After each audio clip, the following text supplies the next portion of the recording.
Okay, so there is one question about can convexity, so last time we were talking about convexity of three different things we spoke about. Convexity of what? How do I combine points? Convex combination of points was the first thing. The second thing was set. Third thing was function, right? So the question is related to the third one. Can convexity be checked by a double derivative test? What do you think? Convexity of what? A function. So remember we drew the function, right? It was like, it looked concave, but we are calling it convex, right? If it is like this, then any convex combination of the function values, blah blah, you know what it means, right? Can it be confirmed by a double derivative test? Yes, no, don't know. Intuitively yes, because what is the double derivative capturing? When does a double derivative change sign? When the first derivative itself has some change, right? So supposing I have a hump, what will happen to the double derivative? It may undergo a change of sign. So if, in fact, so the student asking the question has got it, says f double dash x greater than equal to 0, right? So that is actually correct. If a function satisfies that the double derivative is greater than 0, it is a convex function, okay? And assuming double derivative exists, is there an equivalent case for the multivariable function? So answer is yes, in fact, and we will spend a lot of time talking about this when we go to second order methods, which are also called Newton methods. Okay, so who wants to claim this question? It's a very good question. The second derivative in the case of multivariable is called what? It's called the Hessian. We will spend a fair amount of time with the Hessian, so this will get checked in. But you're right, the second derivative does capture convexity. It's actually if and only if, so it's a strong condition. In the convex function condition B, should it hold true for any alpha, or should alpha be between 0 and 1? We said for convex combination it has to be between 0 and 1. Okay. There was, I don't have the chit with me, but there was a question that we proved the continuity and all of those things for the case of the P norm with P equal to 2. So the question was, what if we choose some other norm? So there is, let me note, just mention one condition over here. It's called the equivalence of norms. So if I define everything for one norm, if I want to translate to another norm, can I do it easily, or do I have to rework?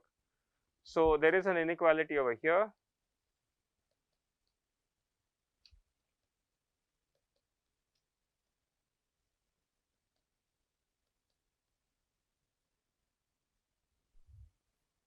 So this is saying that once I get something for norm A, there is a bound with respect to the norm in terms of B, with some constant C1, C2 that can be worked out. Okay. So if you get a result for one norm, you can easily translate it for another norm. Well, not easily, but okay. Next question is, coming from a ML background, working with loss function and back propagation, we see most common technique is gradient descent. But why is that the most common technique? Is it due to a computational limitation or something else? Gradient descent ends up being the simplest algorithm you can think of, and it scales well with problem complexity. So we'll talk gradient descent. In fact, will be one of the first algorithms we talk about. So we'll get to it there. I had a couple of questions about this. What is the difference between uniformly continuous and Lipschitz continuous functions from a geometric perspective? Okay. So what I'll encourage you to do is look at the Wikipedia page for a Lipschitz function that has a geometric picture, like an animation that's going on. That's very convenient. From a geometry point of view, Lipschitz continuous function is basically saying that the derivative is bounded. If a derivative is bounded, what does it mean for the function shape? Can I say anything? If the derivative is bounded, can the function do crazy things? sharp or even need not be a discontinuity, a sharp transition is going to be disallowed, right? Supposing I have a function like this, can you say something about the magnitude of the gradient? It's some gently changing function. The gradient value will be something, but on the other hand, if I do something like this, right, it's a continuous function, it's not discontinuous, there's no cut in the function, but what will happen to the gradient value? It will suddenly shoot up, right? So the Lipschitz continuous function basically imposes certain restriction on how rapidly a function can change. Same intuition is also holds true for uniformly continuous. That's the geometry, that's as far as geometry will take us. But do look at the Wikipedia page for a Lipschitz function. In the example we took, which was root of 1 minus x square, right? We showed that the function was uniformly continuous, but it was not Lipschitz continuous, right? The question is, what about the other way? If I show a function to be Lipschitz continuous, does it imply that it is uniformly continuous? We won't prove it, but there is a theorem which says yes, every function that is Lipschitz continuous is also uniformly continuous. I should have started reading this question first, but I'll talk about this at the end of class. It's more an administrative question. Okay, these two are admin questions. How is the constant delta depending on epsilon and x and y? This is something that just different examples will give you different types of bounds on delta. I mean, if this were a course on analysis, we would spend a lot of time doing it, but we don't have that luxury. All right. There is a question, why do we call, what is the meaning of the word convex in convex combination? Why do we call it a convex combination? And honestly, I couldn't find any answer for it. This is the definition of convex combination is alpha 1 x1 plus alpha 2 x2, where alpha 1 alpha 2 belong to 0 to 1. That's what we call it, right? Okay.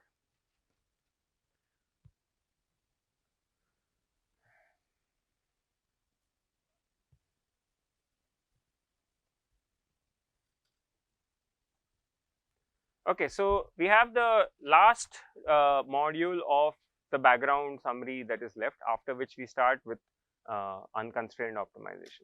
And that last part is actually the most important part, which is how do we do calculus with multivariable cases. Okay, so this part of the background is probably the most relevant part. Okay, so let's talk about derivative of a function.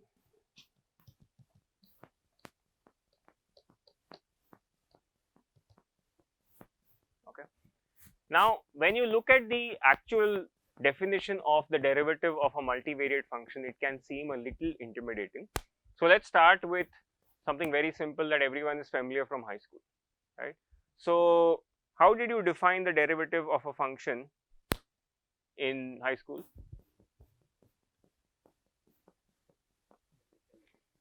Limit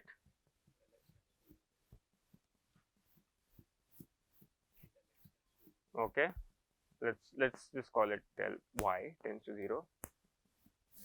Next, f of, let's say, x plus y minus f of x divided by y, right? Will this limit always exist? No. If the function is differentiable, then it exists, and when it exists, we give this limit a special name, we call it the derivative, right? Now let me rewrite the same expression, which was very intuitive, in a slightly different way. So I can say that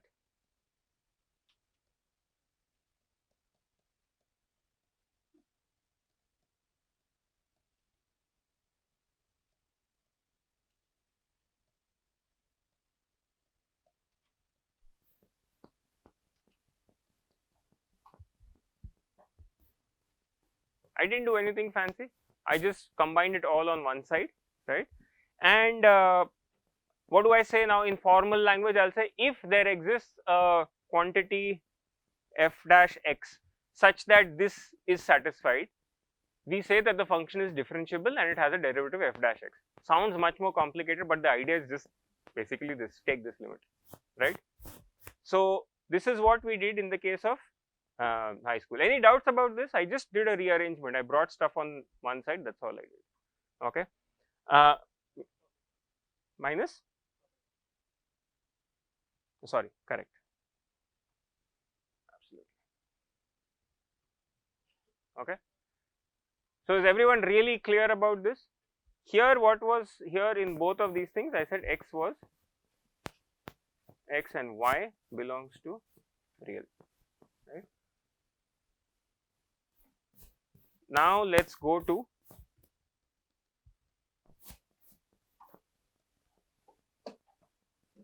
Rn. Okay.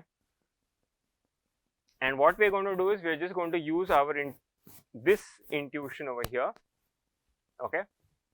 And talk about derivatives. Okay. Now, in the case of n-dimensional calculus, we don't write f dash x. There is another special symbol reserved for it, which is the del symbol, if you have all seen it, right? So we write the derivative like this, grad f. And grad f simply means what? It's a column vector of what should be inside it? Partial derivatives, right? So this is going to be df by dx1, df by dx2 up to df by dxn.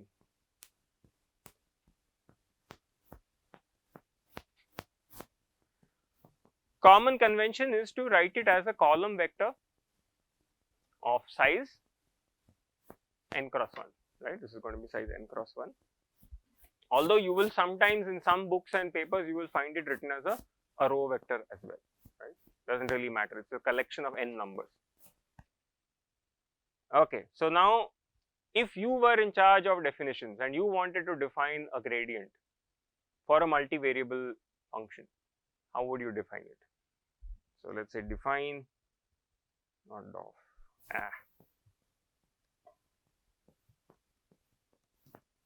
So let's look at our intuition is from this guy. How will I define it? Let's go term by term. Should I retain? So I'm going to put limit. Okay. Something has to go to 0. We'll see what that something is. Okay. Some relative of y. Now, can I put y tending to 0 or should I? Okay, we'll come to it. So what should the first term be? Can I write f of x plus y? Right? Let's start with it. Let's not overcomplicate it. Let's just go with it, right? So f of x plus y. And just for simplicity, let me note that f is a function from Rn to R. Okay. So f is a scalar, a single number. So first term is fine. Next term, minus f of x. So far so good. Okay. Now this f dash x, right? What do I write for f dash x? I have given you the definition. I'm going to just replace it by,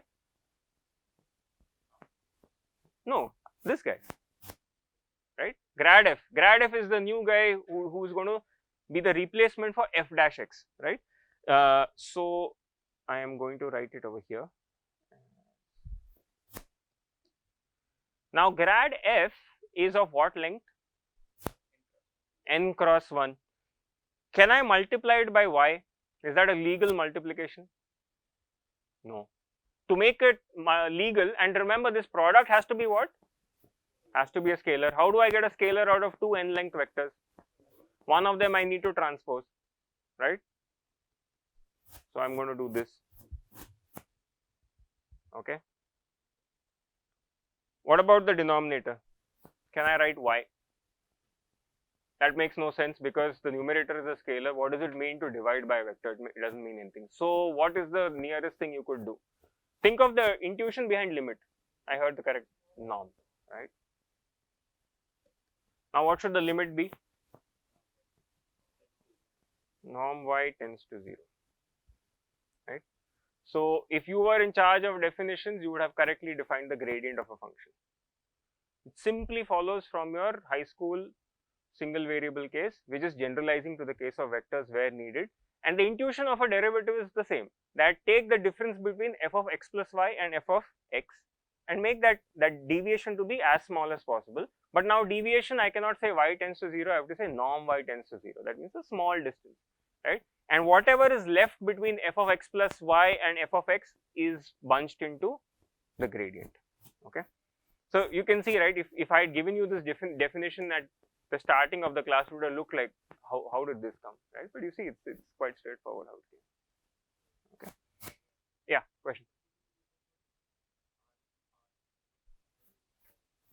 Okay, question is, why not take Rn to Rm, for example? Is that a question? Okay. Answer is quite simple actually. You start learning a cycle first and then you learn to drive a car, right? So we are starting with Rn to R. Once we are comfortable with that, we will go to Rn to Rm. There's no problem. Okay. It's easier to learn the nuts and bolts first with a scalar valued function, and very soon we'll go to a multivariable function. Oh, right. When this is equal to 0, we say that, so if grad f exists such that the above holds, then grad f is called the, there's in fact a name of, if you were born a few hundred years ago, it would have been named after you, but unfortunately, tough luck. It's called the Frechet derivative.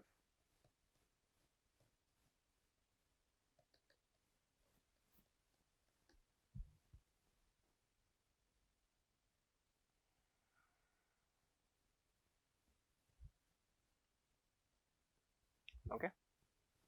Now, sometimes you will find when you read textbooks and papers, instead of finding grad f, you may find a symbol that goes like this. There's a subscript below the grad. What do you think that means? It means the derivative with respect to only some subset of the variables. Okay. If this is omitted, then it means all the derivatives. So that's just something to keep in mind. The concept is the same. Okay.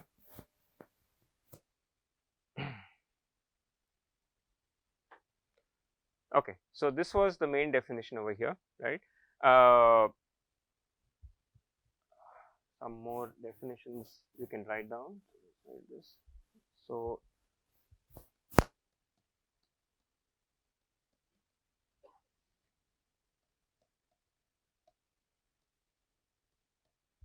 if this gradient exists for all x in the domain, we call the function to be differentiable.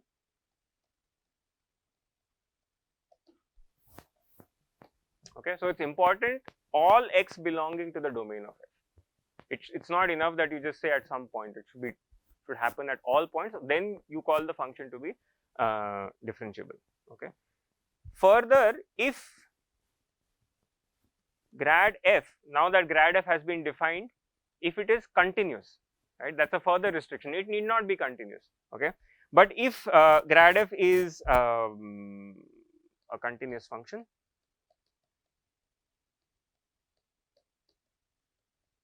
then f is called continuously differentiable. Just some definitions.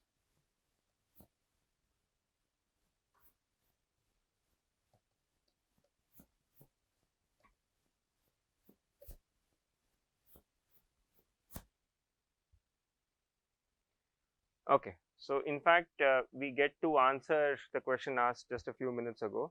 Now let's consider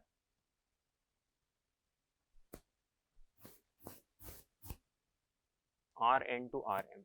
Okay, now it's very easy for me to just write it mathematically Rn to Rm, but let's get a grasp of what this means before we start doing complicated math on it. So you all remember from the introductory lecture on optimization, what would be the meaning of when I say f of Rn to R over here? This is that I have a function of many variables which is giving me a single scalar output, right? So for example, in the case of an Amazon delivery person who's making several deliveries, that single function which the delivery guy wants to optimize could be, for example, one thing only, which is time. I want to minimize the time, and all the xi's are what? various inputs, fuel cost, whatever, right? How much tiffin he has got, various things can go in over there, right? That goes into this thing. Now, when I say Rn to Rm, and m could be, for example, 2, 3, whatever, what would that mean? In simple analogy, it would mean that I have several things I want to optimize. I want to minimize the time, I want to minimize the fuel, I want to minimize my exertion, supposing, right? So then I would have constructed an objective function which has, or a function which has multiple sort of dimensions, and I want to optimize along all of them, right? Which is, now you are making the model, the complexity more and more realistic. Another, a little bit more, an example closer to engineering. Let us say I'm designing an antenna. Now, an antenna, I want to make sure that it has a beam pointing in a particular direction. That's one objective. I want to have the polarization in a certain way. Okay. I want to have the bandwidth to be so much, right? So a practical engineering problem will have so many things that I'm trying to optimize. So those many things are sitting here in the M over here. So it's not just to give you more pain in math by making M greater than 1, it's to capture real life problems over here. Okay. And as you start making M larger and larger, life becomes more and more difficult, because it's not easy to satisfy multiple objectives at the same time. Okay. It's very challenging. But we'll go through at least the machinery. Okay. Now, when we start with this F, which is now a function, an output which has, let's say, M functions over here, how, if you were again in charge of definitions and you needed to define grad F, can it still be a column vector? So if you were in charge of definitions, how would you define it? Do it for each sub-function. So you have f1 up to fm, and I have partial derivatives with respect to each of these variables, right? In fact, most likely in your first year engineering courses, you would have seen this object. What is it called? It's called the Jacobian. There's a little bit of a funny change of convention over here. When I had one function, that is just f1, my grad f was a column vector. Now, it turns out that when I go to m output variables, you would think that you would have m column vectors, but the convention is, instead of putting them as column vectors, you put them as row vectors. That's how it is. And you will find books with the other convention also. So there's nothing sacred about it. So we will assume the convention of row vectors. Okay, so it's going to be like this. So df1 by dx1, df1 by dx2, all the way up to df1 by dxn. This is the first row, up to dfm by dx.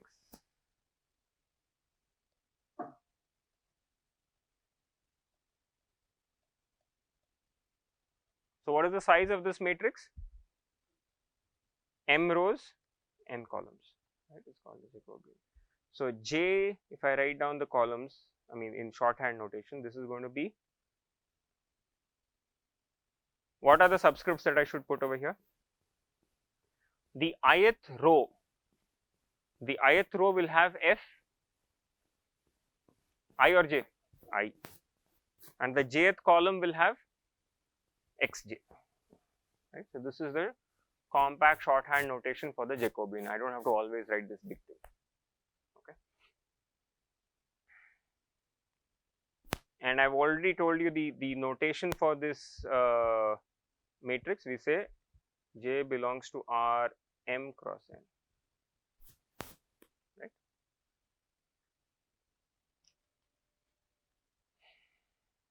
Okay, so now that this Jacobian is out, let's continue further. So we're going to take a few of the nuts and bolts that you have studied in high school calculus and upgrade them to multivariable case. So chain rule is another thing, right? Supposing I have x is a function of t, let's start with simple case, okay, and y is a function of x, right? And I want dy by dt. What do I do? Right, so I will write d of dt of y of x of t, and I would simply write that as dy by dx dx by dt, and that's how we do it.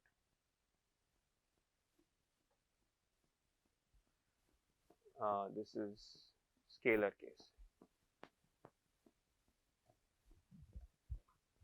Now supposing I have x belongs to Rn. Okay. Now let's say my function h of t, okay, instead of y I'm going to call it h of t, is f of x of t. Okay.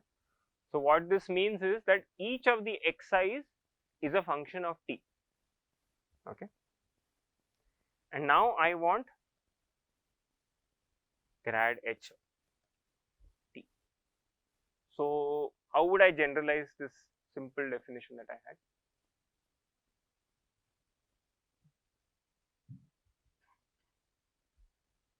You don't have just one x anymore, you have x1, x2 up to xn. So how would you generalize this chain rule? So f depends on x1, x2, all of these guys, right? So how would I generalize it? I would take the derivative one at a time, right? So I could do, for example, df by what? dx1 by dt, but that doesn't capture the entire flavor for f. What else is there in it? Correct. So there's going to be df by dx2 by dt.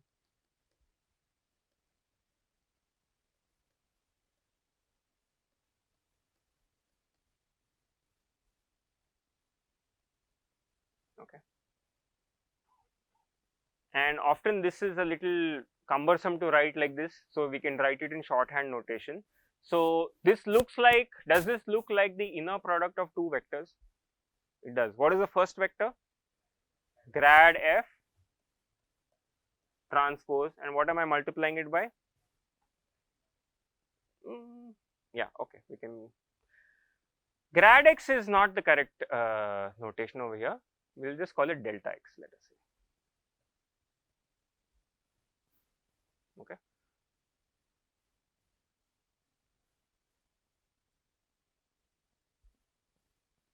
Okay. Now to kind of